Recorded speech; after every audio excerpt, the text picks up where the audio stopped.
Hello? All right. All right, there you go. You're good. All right, guys. Again, want to jump in. Really excited about what we're doing with different speakers and different stories and all that. Let me let you kick it off. You were at which event? So we had gone to the Ylopo event in Orlando about 2 years ago. It was my first event that had actually come. I came with my team. And I remember you and me had met at one of the breaks, and we started talking about my progress and what I was doing. And he actually challenged me to quit my job and go full time. He made me stand up in the middle of the room. He's like, I challenge you, you need to quit your job. And I'm shit bricks. I'm like, oh my God. Well, yeah, just give some context. Yeah, Dave doesn't normally walk around the room telling people. Yeah, I don't really tell people to quit their jobs. Not all the time. But so with the event, I think it was day one or something like that. Yeah. It was one of the breaks. He came out with your team, Omar. Yeah, Omar, my your team lead. Shout out, Omar. Yeah, Omar here. Nice. And he's like, hey, I've got a full-time job, right, working 40 hours a week, and I'm part-time, and I'm doing this, and Omar's there with him. He's like, man, when he's here, he's killing it, but he's just not here consistently. And had him kind of break down what he was making, what he was doing. It was a great job, right, and all that. But just listening to his past and what he had done, and I think it just asked, like, well, why? Why are you doing it? Why aren't you, believing in yourself? You had a list of notes and all that stuff. And so I did challenge him. I didn't tell him he had to. I just said, if you think about it, when we're wrapping things up, like we're going to have a wrap up today, not that I'm going to find anybody to quit, maybe. But I want you to make the commitment, but I need you to make this commitment in front of others to see if you do it. So at the end of the day, I asked you to stand up, and I think you stood up and said, I'm going to quit my job in the next whatever time frame. So tell us, I'd love to know a little bit just kind of what the mindset of that was, what got you to do it, and then just kind of tell us a little bit of the results now this last year going full time. So, my past jobs, I've done a lot of sales in the past, so I'm very sales-oriented, goal-oriented. And so, I was starting to get busy at work. I was working a part-time, and I remember hiding in the closet, making calls to clients that I would get, because in my mind, I'm like, I need to make this call because this is really what's going to bring most of the money in. And so I would have clothes in my backseat of the car in case I had to go do a showing right after. And, in speaking with my team and with my manager, I would call out, or I'd come in late because I was attaining to an appointment or making a phone call. And so I think what really clicked for me was, I just had to make that jump. I'm not gonna lie, I was super scared. I'm still learning to this day, every single day, something new. And, I think that with the systems in place, it makes it a lot easier, to feel confident that that you can follow up with clients based on the systems that we have. But I figured if I don't give myself a shot, with every shot that you shoot, at least someone's gonna grab it, and this goes in sales and anything. So I figured I have to shoot more shots, so I need to go full time so that I have more time to shoot these shots and so that they could potentially win. So I have a quick question. And if you're a team lead, I guess maybe close your eyes or look away or something like that. So who here that's on a team can relate, nervous about sales, nervous about making paychecks? If nobody's nervous about Nobody wants to admit one it. honest person the whole, all right, 2, 3. So we have people, right, living this life. So what I love, because we ran into each other in Vegas, and he tapped me on the shoulder or something. He's like, hey, and I instantly recognized. He was like, I quit my job. I did it. So, and I asked you instantly, like, how's it going and what are the things you were finding success? You can share some of the awards and stuff. But I wanted you to come up here and share with everyone a couple of the things that you are doing that are helping you make success and the results you got. Well, and I was going to say, I think they need to hear like what he was doing and what he, that transition as well. You won rookie. What was the? So I got Rookie of the Year from my team.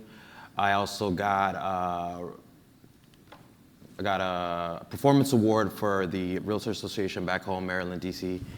And then I got a Realtor of the Year Realtor of the Year for last year for the And hospital. how many sales, roughly, or volume, or units? So the first year that I was still part-time and doing part-time and then still a full-time job, I was averaging about a home a month. And then when I went full-time, I did about 16 deals. So what's interesting too, you told me on this, what I thought was awesome though, is you're like, something about the time putting in and money, and that was what, I know one of your whys. Yeah, I was working full-time, and then when I did full-time real estate, I probably worked the least that I've ever worked in my entire life, and I've made the most money that I've ever made in my entire life. So it was definitely kudos to that. All right, I want to give them every session a couple takeaways. So when we interviewed you, like I said, we talked to everybody. You had a couple things that stood out, and one was how you were handpicking things working out. So I want you to kind of like share that, because anybody that's here, you have the tools and the same exact tech, the opportunities. I want to give a couple of the takeaways that you're doing that got there, that made it happen. You didn't overcomplicate this. Yeah. So I get super excited when I see the priority alerts for Ylopo. I feel like, coming, from someone who's just starting, you're really scared to know what to do and how to do it, what homes to send. So the alerts personally help me because I get to see, the activity that the client is looking at. So I personally look at the activity, and to me, it's kind of like a blueprint. I see the type of homes, the areas, the price point, how many rooms, how many bathrooms. And so I go back in and I handpick homes that are very similar to what they've already shown. And so the reason why I do it also is because I feel like I try to make it personal. I try to make it very detailed, because when they see that you're following what they're already looking at, it hits better. Sometimes what I also do is if I see that they looked at a home, I'll copy that home and I'll send it to them and say, hey, Mr. Client, I saw this home, but in reality, we know that they're looking at it. And when I send it to them, it's more of a hit. They're like, oh wow, this agent really is, paying attention, or he gets what I'm looking for. Yeah. I think when we were talking, one of the things that Tiffany Barondale wrote down was when you started talking about the blueprint. And I think this is critical. When he was talking to us about it, it's like what they're doing is literally their blueprint. And he's just understanding what that blueprint is and taking action on it. Right? I think one of the biggest things we've heard, and we were talking about this, I'm like, if they haven't heard this, they should have. But going in, handpicking and following that blueprint, that'd be something I'd be writing down, understanding, am I following their blueprint? And I thought it was genius that you'd made that comment to it. When we meet, Tiffany typed these up, all right? So we wanted him to pick out a couple things to talk about, all right? As we're going through this was the notes that Tiffany put together after our meeting.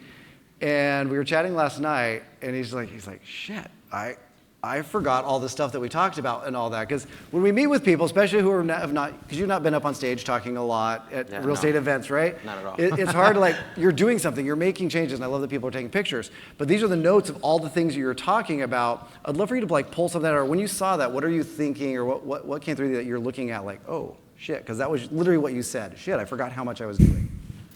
I think what kind of stood out was the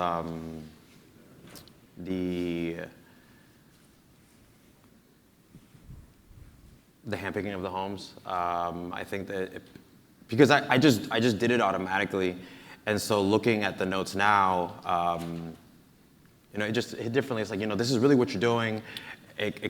You guys were able to kind of get my thoughts and put it on paper, so it just. Right. So take us there. So you're crushing it. You're making lots of money. You're saying then when you get notified of the leads activity, you're saying picking out a house is one of the key things you did. Walk us through what that looks like. What do you mean by that? Right. So when I handpick a home, I look for homes that are similar to what I've already seen them looking online. So it could be the style of the home, it could be the number of rooms, number of bathrooms, it could be whether they has walk-in closets, whatever it is that they're looking at online.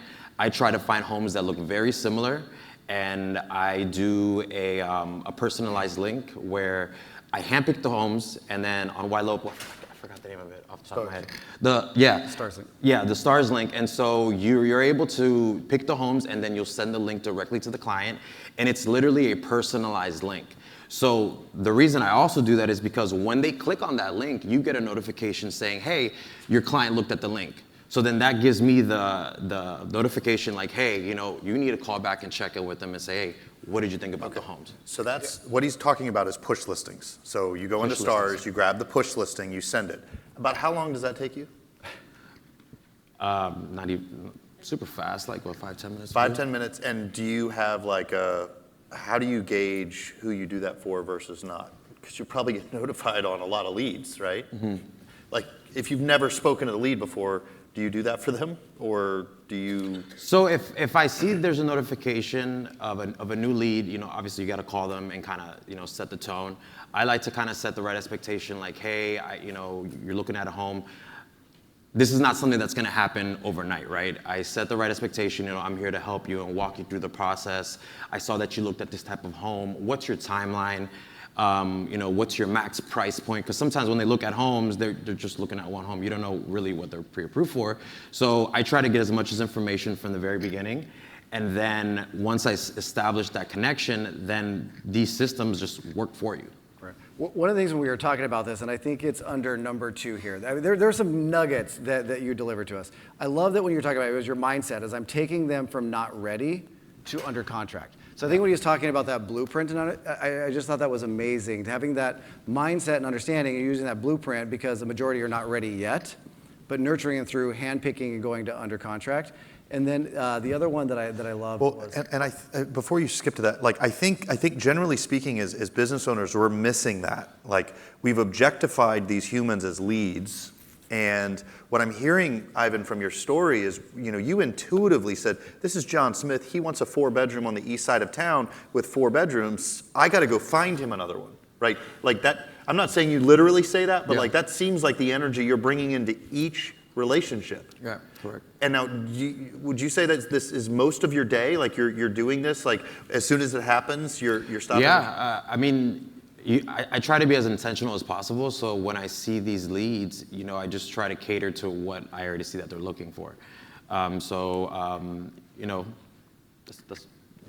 only way to do it. Yeah, I loved also just kind of like the at-bats. I think it's just not overcomplicating the system, because when we chatted in Vegas too, just like, how's it going? It's going great. I'm on track to do X, Y, Z, making more money. But I think it was also I didn't overcomplicate it. I came, I heard what was being said, and these are the systems that I put in place. So for the 3 honest people in the room, and then the other 30 that didn't raise their hand, that are sitting on Teams, not saying anything, I guess just any insights or thoughts for them, or somebody sitting where you were sitting, a year and a half ago, part-time or whatever, what's that advice that you would give? I would just say just be consistent. It's super scary to drop your full-time job because you're used to getting a check every 2 weeks to then going to only getting paid when you close a deal. And so sometimes that could be 20, 30 days. But I would just say consistency. Just keep doing your job. Be on top of your appointments.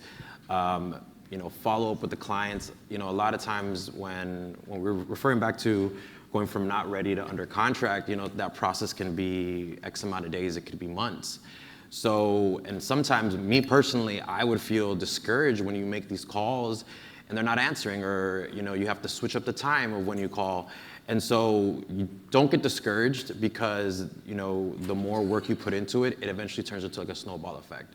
We all want multiple deals to close every month. So if we are consistent every single day, eventually that's just going to snowball into an effect where you're just closing deals left and right. And that's the goal, So don't give up, and just stay consistent. Yeah, what I'm hearing is if we want it bad enough, we can make it happen. That's what I'm hearing. Work works. Yeah, work works. So you were gracious enough. I think if you're an agent having similar concerns, I asked Ivan if I can put up his contact information to reach out to, any encouragement, anything like that. He said he would love to, so please scan that. And just super proud of you. I know I put you on the spot, year and a half ago to stand up and say you're going to quit and then follow through and then come back and give us an update. I really appreciate it. So we give a round of applause to Ivan. Jumping up here.